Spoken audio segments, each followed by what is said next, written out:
성경에 많은 계보가 등장하지만 그 모든 계보가 보여주려는 목적, 가리키고 있는 분은 오직 한 분 예수 그리스도이십니다.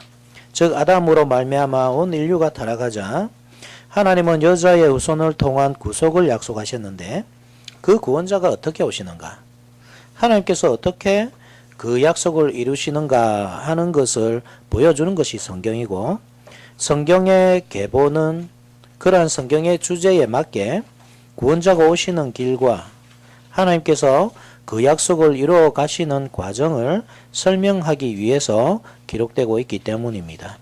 그러한 맥락에서 마태복음의 계보를 이해해야 하는데, 특별히 마태복음에서 강조되고 있는 것은 예수님의 왕적인 직분입니다. 즉 하나님의 구속 역사가 어떻게 이루어지는가? 직분자들을 통해 이루어진다고 할 때에 구약시대에는 왕, 제사장, 선지자 이 삼직이 그 역할을 감당하였습니다. 그래서 기름 부음이 그러한 직분자들에게 있었던 것이고, 예수님은 구원자로서 그러한 삼직분을 완성한 분이시라는 것이죠. 왕이시고 제사장이시며 선지자이신데 특별히 마태복음에서 강조되고 있는 것이 왕이라는 말입니다. 즉 왕으로 오신 예수님입니다. 그것이 마태복음의 주제입니다. 그렇기 때문에 마태복음의 계보를 보게 되면 다윗이 그 중심에 있음을 발견할 수 있습니다. 다윗은 왕하면 가장 먼저 떠오를 만큼 왕이라는 직분의 전형이라고 할 수 있고, 하나님은 그러한 다윗에게 영원한 왕권을 허락하셨기 때문입니다. 역대하 21장 7절을 보면 여호와께서 다윗의 집을 멸하기를 절개하지 아니하셨음은 이전에 다윗과 더불어 언약을 세우시고 또 다윗과 그의 자손에게 항상 등불을 주겠다고 말씀하셨음이더라. 즉 마태가 보여주고 있는 예수님의 계보는 크게 세 부분으로 나누어지는데 17절을 한번 참고해 보십시오. 마태복음 1장 17절에 그런즉 모든 대수가 아브라함부터 다윗까지 14대요, 다윗부터 바벨론으로 사로잡혀 갈 때까지 14대요, 바벨론으로 사로잡혀 간 후부터 그리스도까지 14대더라.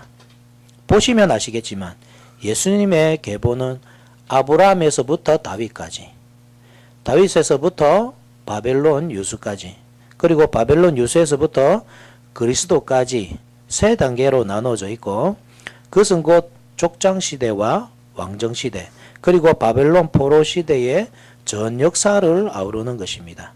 그 중심에 다윗이 있다는 것이죠. 아브라함부터 다윗까지라는 말은 족장시대의 역사를 말합니다. 창세기부터 사무엘까지입니다. 그 시대가 보여주는 것이 무엇인가? 그것은 다윗의 왕권의 기원에 대해서, 즉 어떻게 다윗의 왕권이 세워져 가는가 하는 과정을 보여준다는 것이고, 왕정시대는 다윗이 왕으로서 기름 부음을 받은 사무엘로부터 열왕기까지의 역사인데 다윗 왕권의 절정을 이룬 시기입니다. 그래서 예수님의 계보를 세 시대로 구분했을 때 왕정시대가 그 중심에 있는 것이죠. 바벨론 포로 시대는요, 그것은 다윗 왕권의 쇠퇴와, 그럼에도 불구하고 즉 그들의 불신앙으로 말미암아 나라가 무너졌음에도 불구하고 하나님은 그 약속에 따라서 다윗의 계보를 계속 보존해 나오고 계신 것을 발견할 수 있는 것이죠. 그러한 큰 줄기를 따라서 예수께서 오셨다는 말입니다. 그 계보의 중심에는 다윗이 있고 예수께서는 바로 그러한 다윗의 후손이시다. 하나님께서 다윗에게 약속하셨던 다윗 집의 등불이 결코 꺼지지 않을 것이라던 그 약속이 이루어지고 있다 하는 사실을 이 계보를 통해 보여주고 있는 것입니다. 결국 마태복음의 주제가 왕으로 오신 그리스도라고 할 때에 족보가 지향하고 있는 목표도 똑같다는 말이죠. 그리스도는 왕으로 오셨다. 지금 있는 헤롯이 진정한 왕이 아니고 참된 왕이 아니고 다윗의 후손도 아니고 예수 그리스도야말로 하나님께서 약속하셨고 완성하셨고 이루신 다윗의 후손 참된 왕이시다 하는 사실을 밝히고 있는 것입니다. 따라서 말씀의 주제는 예수님의 계보는 그리스도의 왕권을 보여준다. 대지는 계보가 보여주는 구속사의 세 시대를 따라서 즉 족장시대와 왕정시대와 포로시대의 세 가지 구분으로 첫째, 족장시대를 통해 드러난 예수 그리스도의 왕권. 둘째, 왕정시대를 통해 드러난 예수 그리스도의 왕권. 셋째, 포로시대를 통해 드러난 예수 그리스도의 왕권. 이 세 가지인데 오늘은 시간 관계상 다 살펴보지는 못하고 첫 번째, 족장시대가 보여주는 예수 그리스도의 왕권 이 하나만 살펴보도록 하겠습니다. 족장시대의 계보가 어떻게 예수 그리스도의 왕권을 보여주는지 살펴보자면 2절 같이 한번 읽어볼까요? 2절 시작. 아브라함이 이삭을 낳고 이삭은 야곱을 낳고 야곱은 유다와 그의 형제들을 낳고 유다는 지난 시간에도 살펴보았지만 예수님의 계보가 아브라함으로부터 시작하는 것은 마태복음의 독자가 1차적으로 유대인들이기 때문입니다. 즉 예수님은 1차적으로 이스라엘의 잃어버린 양을 구원하러 오셨다는 말입니다. 그 다음이 이방인이죠. 마가복음 7장 27절을 보면 예수께서 이르시되 자녀로 먼저 배불리 먹게 할지니 자녀의 떡을 취하여 개들에게 던짐이 마땅치 아니하니라. 이 말씀이 바로 그 말씀입니다. 예수님께서 귀신 들린 자기 딸을 고쳐달라던 가나안의 여인에게 하신 말씀인데 예수님의 말씀을 듣고 보인 가나안 여인의 반응이 무엇입니까? 28절을 보면 여자가 대답하여 이르되 주여 올소이다마는 상 아래 개들도 아이들이 먹는 부스러기를 먹나이다. 즉 언약의 백성이 아니라고 할지라도 복음의 부스러기가 허락되어 있다는 사실을 언급하며 그 믿음을 드러냈던 것입니다. 예수님은 그녀의 믿음을 보고서 그녀의 딸을 치료해 주셨죠. 29절에 예수께서 이르시되 이 말을 하였으니 돌아가라 귀신이 내 딸에게서 나갔느니라 하시매 1차적으로 유대인들이지만 그렇다고 이방인들에게는 아무런 몫이 없었다는 것이 아니라 항상 부스러기가 있었던 것입니다. 즉 예수님은 1차적으로 이스라엘의 왕으로서 다윗 왕조를 계승하기 위해 오셨습니다. 그러한 의미에서 예수님의 출생이 아브라함의 혈통으로 말미암았음을 먼저 밝히는 것입니다. 아브라함은 온 이스라엘의 조상으로서 이삭을 낳았습니다. 하나님께서는 아브라함에게 큰 민족을 약속하셨지만 100세가 되기 전까지는 자녀가 없었고 그에게 있는 모든 힘이 사라졌을 때 더 이상 남성으로서 기능을 할 수 없게 되었을 때 그때 하나님은 이삭을 주셨습니다. 즉 이삭은 아브라함의 혈통으로 말미암았지만 아브라함의 능력으로 말미암지는 않았습니다. 그는 아브라함의 믿음으로 말미암아 하나님께서 약속하시고 이루시는 그 신실하심으로 말미암아 성령의 능력으로 태어난 사람이었습니다. 갈라디아서 4장 28절과 29절에 같이 한번 찾아볼까요? 갈라디아서 4장 28절 29절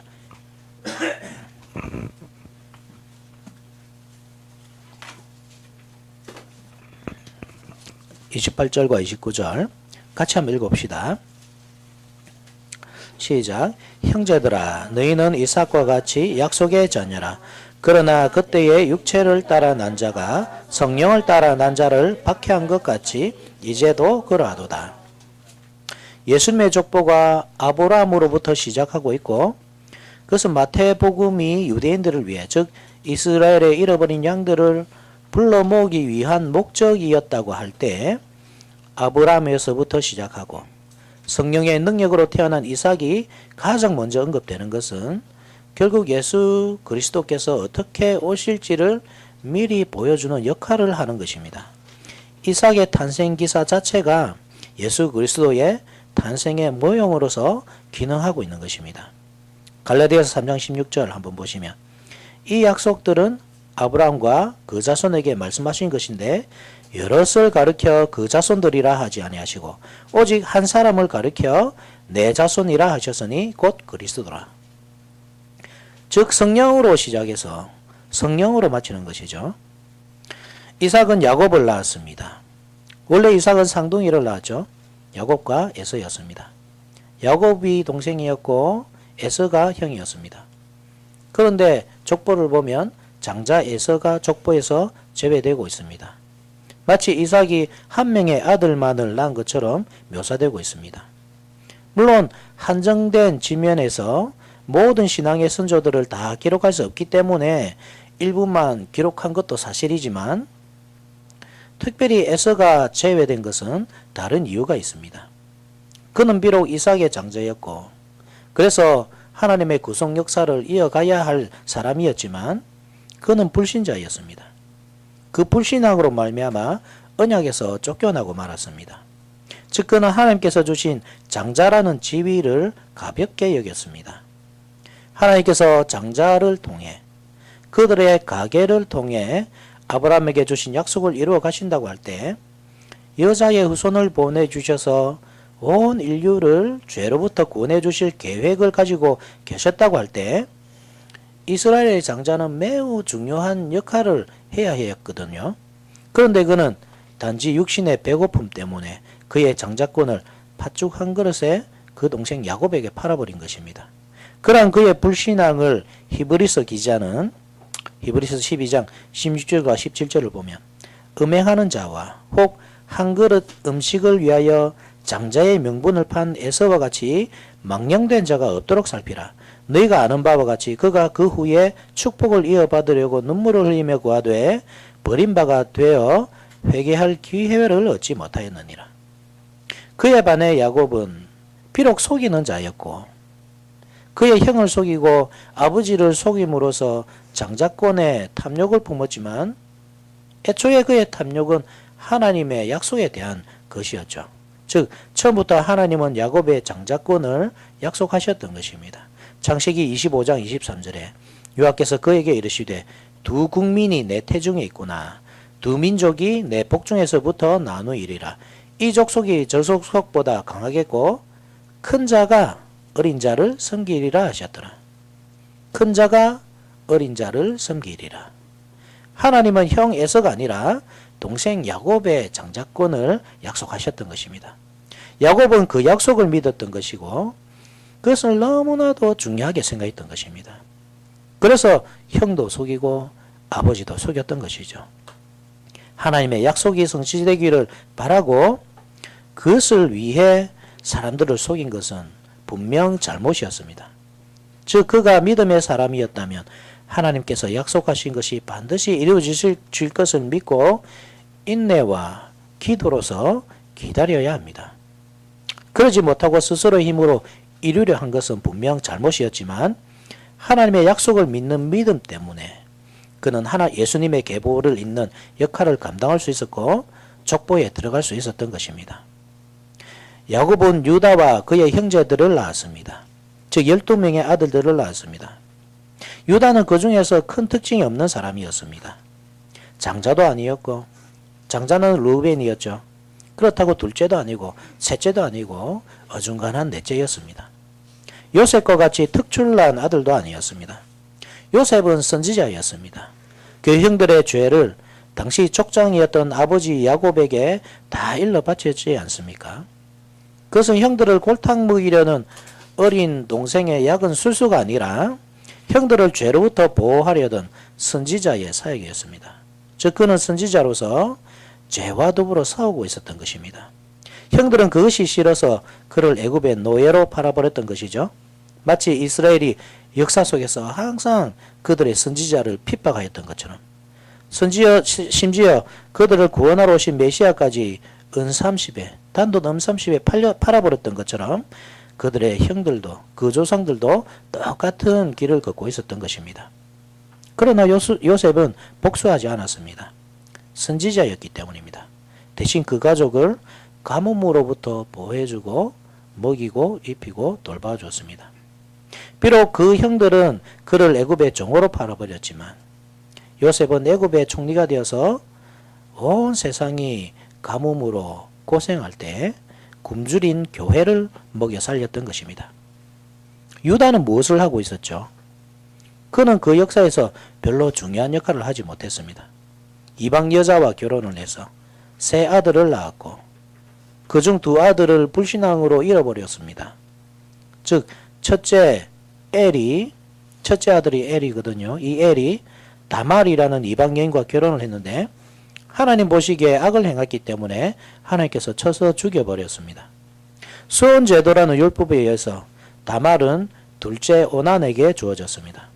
오난도 악행을 저질렀는데 그와 다말 사이에서 아이가 태어나도 어차피 자기 아들이 되지 않을 것을 알았기 때문에 땅에다가 설정을 한 것입니다. 수혼제도가 원래 그런 것이죠.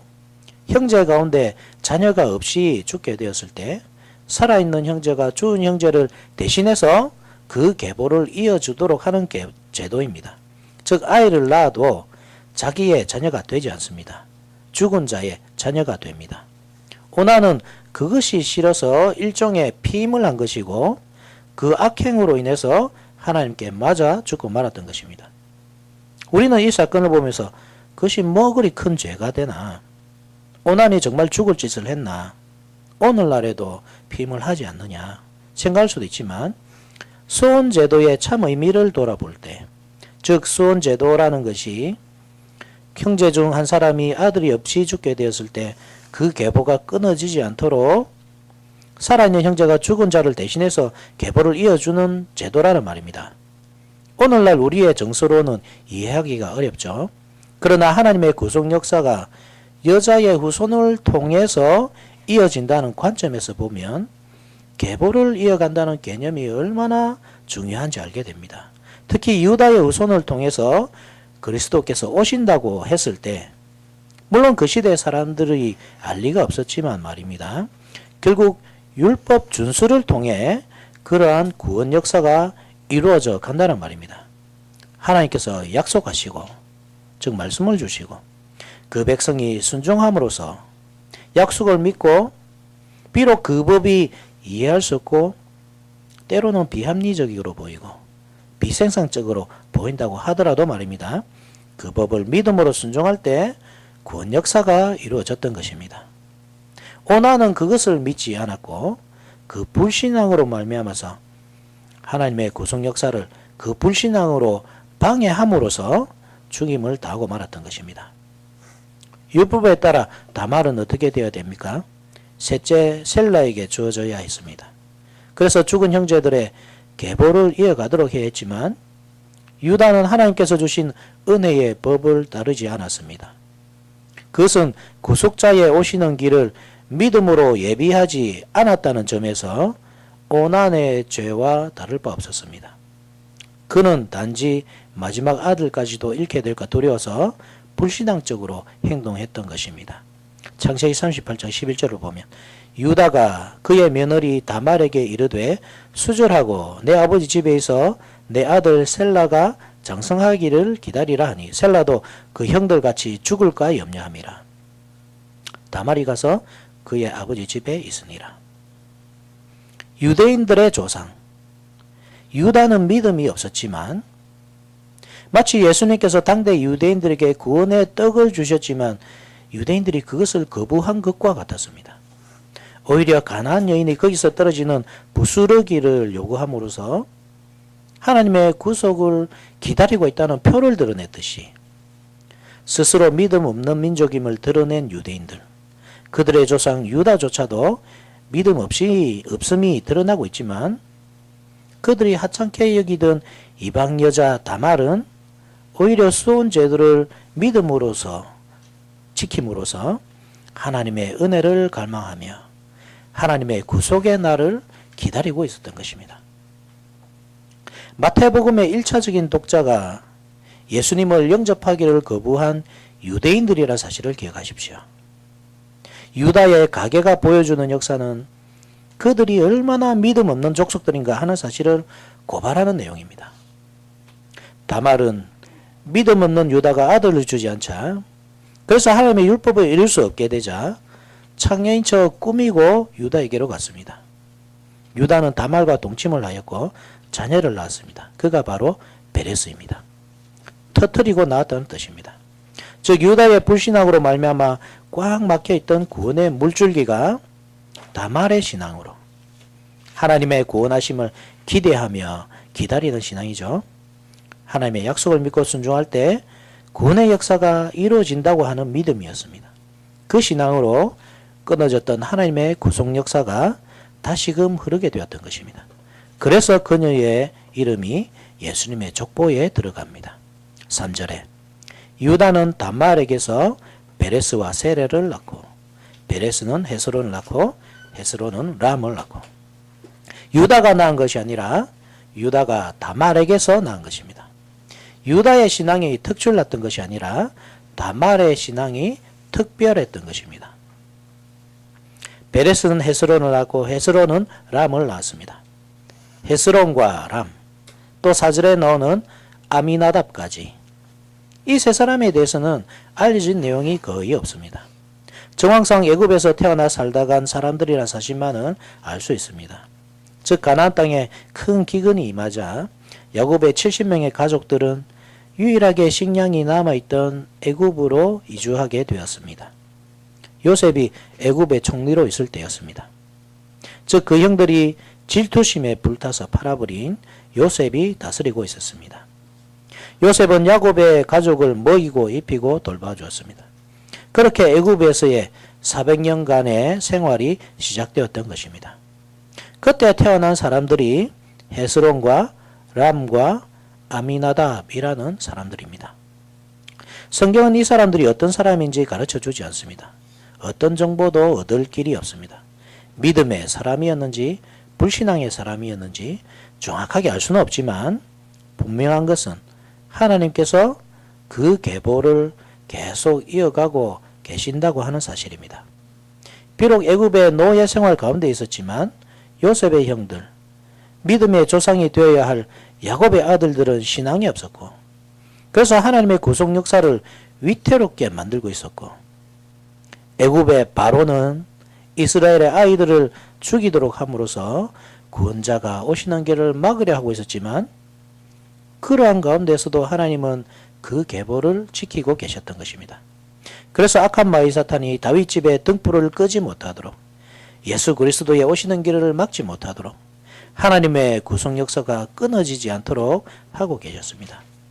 4절 람은 아미나답을 낳고 아미나답은 나손을 낳고 나손은 살몬을 낳고 아미나답의 아들 나손은 그나마 조금 익숙한 이름입니다. 여러분들이 성경을 읽어보면 나손이라는 이름이 몇 번 등장하는 것을 발견할 수 있습니다.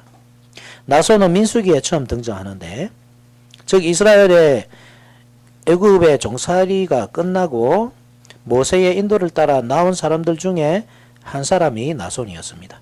출애굽 1세대죠. 그때 이스라엘 백성들이 애굽을 벗어나게 해준 하나님께 감사하는 마음으로 예물을 드리거든요. 그때 가장 먼저 예물을 드린 사람이 바로 나손이라는 사람입니다.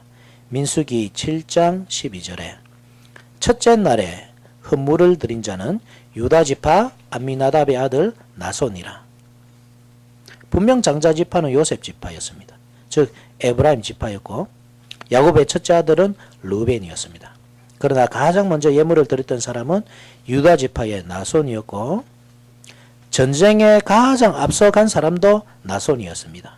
민수기 10장 14절에 선두로 유다 자손의 진영의 기에 속한 자들이 그들의 진영별로 행진하였으니 유다 군대는 암미나답의 아들 나손이 이끌었고 마치 예수 그리스도께서 우리 앞서 싸우듯이 유다 지파의 유명한 족장 나손은 모든 백성들 앞서 싸우고 있었던 것입니다.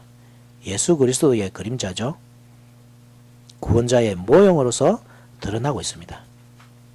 그 아들 살몬, 나손이 낳은 살몬은 출애굽 2세대 사람이었습니다. 즉 첫 번째 세대는 잘 알려진 바와 같이 그들의 불신앙으로 말미암아 광야에서 다 죽고 말았습니다. 12정탐꾼 사건이죠. 모세는 각 지파별로 정탐꾼들을 뽑아서 가나안 땅을 정탐하도록 만들었다는 말입니다. 그 가운데 10명의 정탐꾼들이 반란을 일으켰습니다. 하나님의 말씀은 믿을 것이 못된다.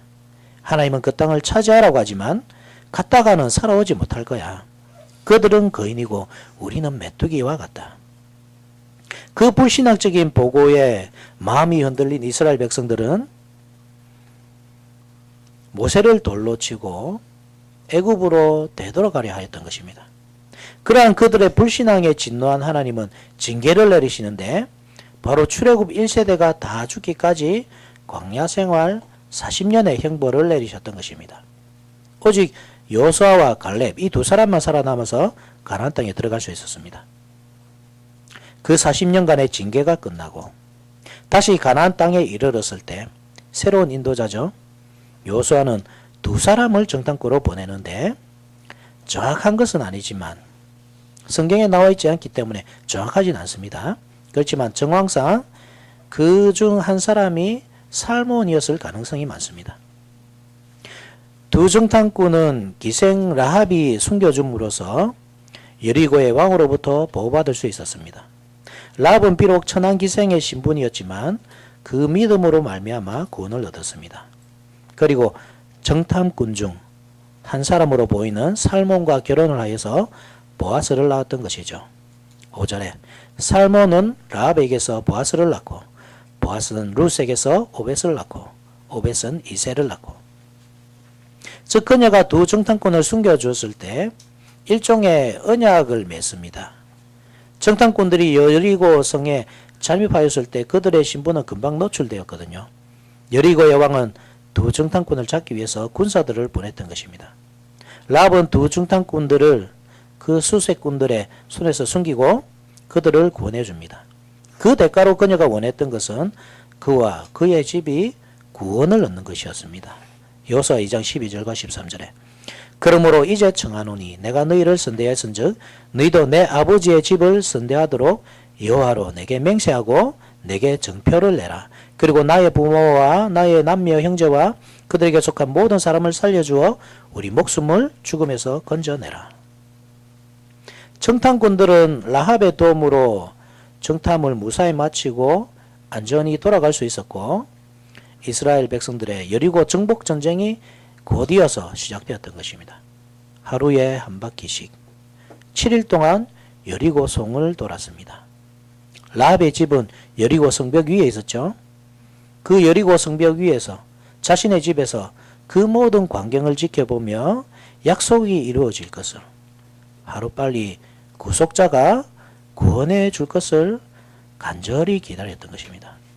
여리고 성이 무너질 때 그녀와 그 집을 구원해 주겠다고 언약을 맺었던 그녀의 구속자는 그 약속대로 그녀를 구원해 주었습니다. 살몬이 두 정탐꾼 가운데 한 사람이었을 가능성을 제기하는 이유가 여기에 있습니다. 그는 구속자입니다. 라합과 그 가족의 생명을 구원해 주었습니다. 생명과 재산을 보호해 주죠. 이스라엘의 구속자 고엘이라고도 하는데 그 역할 가운데 하나가 바로 그것입니다. 생명과 재산을 보호해 주는 것입니다. 고엘의 역할 가운데 또 한 가지는 자녀를 낳아주는 것입니다. 앞서 수혼 제도를 살펴봤지만 죽은 형제에 대해서 살아있는 형제가 자녀를 대신 낳아주어 그 계보가 끊기지 않도록 했다는 말입니다.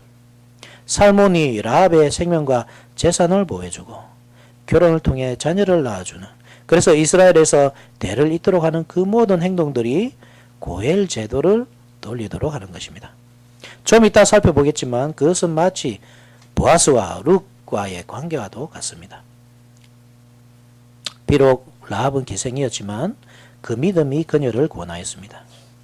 비록 기생이라는 천한 직업이었지만 그녀는 이스라엘에서 가장 유력한 유다 지파의 족장, 나손 집안의 장자, 살몬과 혼인할 수 있었습니다.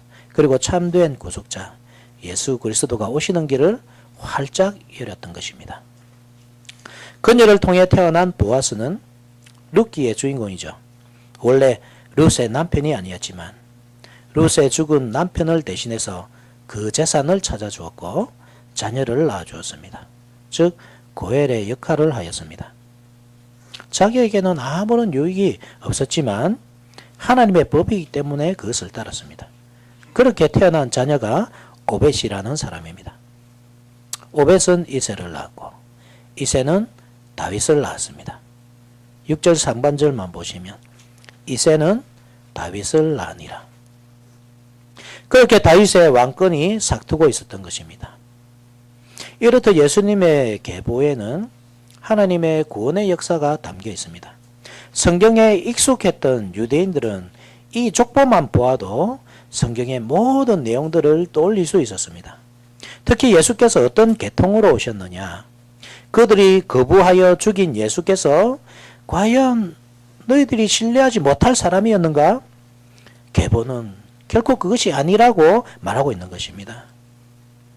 언제부터인가 유대인들에게 계보라는 것은 그들의 신앙과 생활에서 아주 중요한 위치를 차지하게 되었습니다.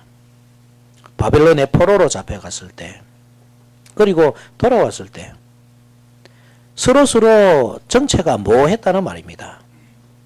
아브라함의 피가 이방인들과 완전히 섞여버렸기 때문입니다. 이 사람이 누구 집 자제인지, 과연 제사장의 일을 할 수 있는 사람인지, 성전 봉사를 맡겨도 될 사람인지 유일하게 판단할 수 있는 기준이 족보였습니다. 그래서 느헤미야가 총독으로 있을 때는 족보에 없던 제사장들을 파면한 일이 있었고, 느헤미야 7장 64절이죠. 이 사람들은 계보 중에서 자기 이름을 찾아도 찾지 못하였으므로 그들을 부정하게 여겨 제사장의 직분을 행하지 못하게 하고, 학사 에스라는 이방인과 결혼한 사람들에게 그들의 아내와 아이들을 공동체에서 내어보내도록 했던 것입니다. 에스라 10장 3절에 곧 내 주의 교훈을 따르며 우리 하나님의 명령을 떨며 준행하는 자의 가르침을 따라 이 모든 아내와 그들의 소생을 다 내보내기로 우리 하나님과 언약을 세우고 율법대로 행할 것이라. 그들이 이렇듯 족보에 민감한 이유는 믿음의 계보를 잘 지키지 못했기 때문에 나라가 망한 탓입니다. 솔로몬이 불신앙적인 결혼으로 말미암아서 이방인들과 결혼함으로써, 그래서 이방 신상들이 이스라엘에 들어온 이유로 나라가 둘로 나누어졌고, 하나님이 아니라 바알과 아세라를 섬겼기 때문에 남유다는 바벨론에게, 북이스라엘은 아수르에게 각각 망하고 말았던 역사가 있었기 때문입니다. 예수님의 족보가 쭉 내열되며 나오는 이유는 그 혈통이 다른 것이 아니라 순수한 아브라함의 혈통이고 유다 지파의 혈통이라는 사실, 그 가운데서 다윗의 혈통이라는 사실을 밝히기 위함이었던 것입니다. 그러면서 동시에 그들에게 경고를 주는 기능을 하고 있었는데, 즉 여기서 알 수 있는 중요한 특징 가운데 한 가지는 이스라엘에서 장자는 결코 육신으로 말미암지 않는다고 하는 사실입니다. 예수님의 계보에 등장하는 조상들은 육신으로 말미암은 장자가 아니었습니다. 아브라함의 아들 이삭 장자였습니까? 그 위에 이스마엘이 있었죠. 육신으로 하면 이스마엘이 장자였습니다. 이삭은 엄밀하게 차자였습니다.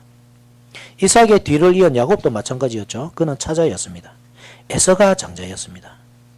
유다는 네 번째 아들이었고 다윗은 여덟 번째 아들이었습니다. 즉 성경에서 장자는 하나님의 선택과 믿음이라는 두 기능으로 세워졌다는 것입니다. 하나님의 조건 없는 선택과 하나님의 구속의 날을 기다리는 참된 믿음, 그것이 장자가 되는 조건이었고, 하나님은 그러한 장자들을 통해서 구속 역사를 이루셨고 구원을 허락하셨던 것입니다. 비록 이 말씀을 듣고 있는 유다 지파는 장자였지만 새겨들어야 할 말씀이었습니다. 그들이 육신적인 아브라함의 후손이라고 해서 장자 지파라고 해서 자동적으로 장자가 되는 것은 아니라는 말입니다. 하나님의 선택이었고 하나님의 구속을 기다리는 참된 믿음이 없다면 그들은 장자로서의 역할을 할 수 없고 구원의 촛대는 다른 곳으로 옮겨지게 될 것입니다. 이스라엘의 믿음의 조상들이 그랬습니다. 도대체 누군지도 모르는 구속자를 기다리고 있었습니다. 하나님께서 구속해 주실 날을 기다리며 믿음으로 살았습니다. 약속을 믿고 그 약속이 이루어질 것을 간절히 소망하면서 살았습니다. 하나님은 그러한 사람들을 위해서 구속자를 보내주신 것입니다. 그분이 바로 예수 그리스도이십니다. 그런데 정작 그 대를 이은 유대인들은 그 자신들을 위해 오신 그들의 구원자 예수 그리스도를 믿음으로써 영접하지 않았습니다. 오히려 십자가에 못 박아 죽도록 만들었습니다. 구속자를 믿지 않았던 그들의 죄는 돌이킬 수 없는 것이었고 결국 촛대는 옮겨지고 말았습니다. 하나님은 불신앙적인 이스라엘을 대신해서 교회를 선택하셨습니다. 교회가 장자가 되었습니다. 하나님의 구속 역사에 쓰임받게 되었습니다. 히브리서 12장 22절과 23절에 그러나 너희가 이른 곳은 시온산과 살아계신 하나님의 도성인 하늘의 예루살렘과 천만 천사와 하늘에 기록된 장자들의 모임과 교회와 만민의 심판자이신 하나님과 및 온전하게 된 의인의 영들과. 교회 역할이 무엇입니까? 믿음으로 구속의 날을 기다리는 것입니다. 하나님의 말씀에 순종하며 살 때 구속이 이루어질 것을 믿고 비록 세상의 가치관과 철학, 세상 사람들의 기준과 다르다고 하여도 믿음으로 그 말씀을 붙잡고 사는 것입니다. 하나님은 그 믿음을 보시고 우리의 순종과 기도를 보시고 그 구속을 속히 완성하실 것입니다. 그러나 우리도 만약 유대인들과 같이 불신앙적인 삶을 산다면 말씀에 순종하지 않고 말씀을 믿지도 않고 믿지 않기 때문에 속히 이루어 주셔서 기도를 하지 않는 사람들이라면 그 촛대는 곧 옮겨지고 말 것입니다. 하나님이 원가지들도 아끼지 아니하셨은즉 너도 아끼지 아니하시리라. 로마서 11장 21절. 또 한 가지 우리가 알 수 있는 교훈은 결코 자랑할 것이 없다는 사실입니다. 예수님의 계보가 보여주는 이스라엘의 역사는 결코 아름답기만 한 것이 아니기 때문입니다. 유다는 자기 며느리로 말미암아서 자녀를 낳았습니다. 즉 베레스는 시아버지와 며느리, 이 세상 어디에서도 들을 수 없는 그런 아름답지 못한 관계를 통해서 태어난 아이였습니다. 살몬은 이방의 창녀와 결혼해서 아이를 낳았고 다윗은 우리아의 아내, 즉 이웃집의 아내를 강탈하여서 솔로몬을 낳았습니다. 어떻게 보면 감추고 싶은 부끄러운 역사가 예수님의 오신 계보를 통해 적나라하게 드러나고 있는 것입니다. 그것은 유대인들의 혈통이 과연 자랑할 만한 것인가? 자신들이 유대인이라고 이방인들을 무시해도 될 사람들인가? 결코 그렇지 않다는 사실을 말합니다. 그들이 아브라함의 후손이기 때문에 자랑할 만한 것은 없고 자랑할 것은 그러한 그들의 죄된 모습에도 불구하고 죄로 오염된 모습에도 불구하고 버리지 아니하시고 들어 사용하신 하나님의 은혜를 자랑해야 했던 것입니다. 또 한 가지 기억해야 할 것은 그들의 혈통이라는 것이 결국 정결하지 못하기 때문에 구원자가 없이는 결코 구원에 이룰 수 없는 사람들이라는 것. 다른 어떤 민족들보다 구원자의 은혜가 가장 많이 필요한 민족임을 깨우쳐주고 있습니다. 그러나 그들은 콧대가 높은 사람들이었습니다. 아브라함의 자손이었기 때문에 하나님께서 택한 백성들이었기 때문에 예수님을 판단하고 배척하였습니다. 선지자가 갈릴리에서 나올 수 있느냐? 그의 아버지는 목수가 아니냐? 천한 집안이 아니냐? 학문이 없는 사람이 아니냐? 더군다나 사생자가 아니냐? 불신앙의 눈으로 볼 때 예수님은 사생아거든요. 동정녀 탄생을 믿지 않을 때, 즉 하나님께서 아버지가 되시고 성령의 능력으로 잉태되었다는 사실을 믿지 않을 때 예수님은 아버지도 없이 부도덕적인 방법으로 태어난 사생아일 뿐이었다는 말입니다. 요한복음 8장 41절에 너희는 너희 아비가 행한 일들을 행하도다. 대답하되 우리가 음란한 데서 나지 아니하였고 아버지는 한 분뿐이시니 곧 하나님이시로다. 우리가 음란한 데서 나지 아니하였고, 이 말은 예수님의 출생을 비난하는 말입니다. 너는 사생아가 아니냐? 사생하면서 우리를 비판하느냐? 그런 뜻입니다. 그러나 정작 그들이야말로 창녀의 후손이었죠. 배교자의 후예들이었습니다. 그들의 참된 아버지 하나님을 버린 새생자였습니다.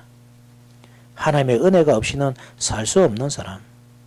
그래서 하나님께서 더욱 그들을 돌보시고 지금까지 이끌어 주셨다는 말입니다. 우리가 남을 비난할 때에 항상 기억해야 할 것이 이것입니다. 우리는 떳떳하냐? 우리가 교회에 다니는 것이 남들에 비해 조금 낫기 때문이냐? 그것이 아니라는 것이죠. 우리는 오히려 하나님의 은혜가 더욱 절실한 사람들입니다. 세상에 하나님의 은혜가 필요 없는 사람이 어디 있겠습니까마는 죄가 더한 곳에 은혜가 더하는 것이고 심각한 병자일수록 더욱 의원의 도움이 절실한 법이기 때문입니다. 그렇다고 할 때 우리가 자랑할 것이 있습니까? 자랑할 것이라고는 한 가지밖에 없습니다. 오직 하나님의 은혜입니다. 하나님의 은혜로 우리는 살고 있고 살아갈 것입니다. 하나님의 은혜로 교회를 세워가고 있고 앞으로도 세워갈 것입니다. 오직 하나님의 은혜를 자랑해야 합니다. 하나님의 은혜를 바라보아야 합니다. 사람을 자랑하고 사람을 의지하기 시작할 때 부끄러움만 더욱 드러날 것이고 우리 교회는 소망이 없습니다. 비록 눈에 보이지 않아도 손에 잡히는 것이 없어도 말씀을 붙잡고 살 때 하나님께서 전적인 은혜로 이루어 가실 것이라는 사실을 믿고 때로는 비합리적으로 보이고 비생산적으로 보일 수도 있지만 내 생각과 뜻과 내 모든 감정과 경험과 다를지라도 순종하며 살아야 하는 것입니다. 하나님은 그러한 믿음의 사람에게 은혜를 내려주실 것입니다. 그러한 믿음의 교회를 통해 구원의 역사를 이루어 가실 것입니다. 말씀을 맺겠습니다. 우리는 예수님의 계보에 대해서 큰 관심을 두지 않고 넘어갈 때가 많지만 예수님의 계보는 모든 하나님의 구속 역사를 두루 아우르고 있다는 그러한 역사책이란 사실을 잊어서는 안 됩니다. 예수께서 공생애를 시작하시고 핍박받으시고 죽으신 이유가 무엇인가? 그 모든 것을 밝혀주는 것이 계보입니다.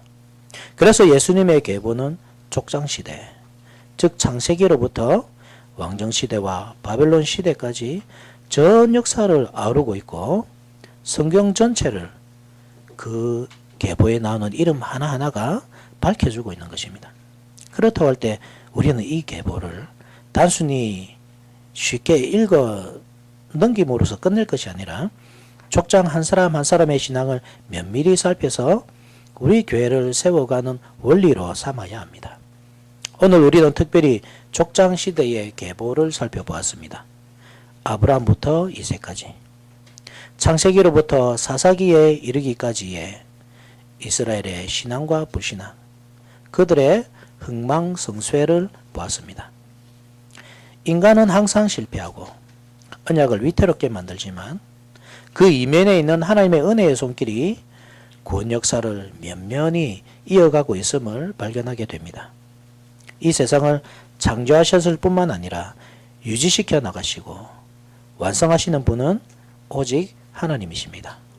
우리는 그 하나님을 바라보아야 하고 붙잡아야 합니다. 내가 여기에 있는 것도 하나님의 은혜요, 죽음으로부터 일으켜 세움을 받을 것도 하나님의 은혜입니다. 내 힘과 뜻이 작용할 때 항상 멸망을 향해 달려가지만 하나님의 은혜가 있을 때 그 결과는 구원인 것입니다. 즉 우리가 할 것은 믿는 것이고 순종하는 것입니다. 하나님의 말씀을 믿고 순종해야 합니다. 사람의 생각과 뜻이 아니고 말씀을 믿고 순종해야 합니다.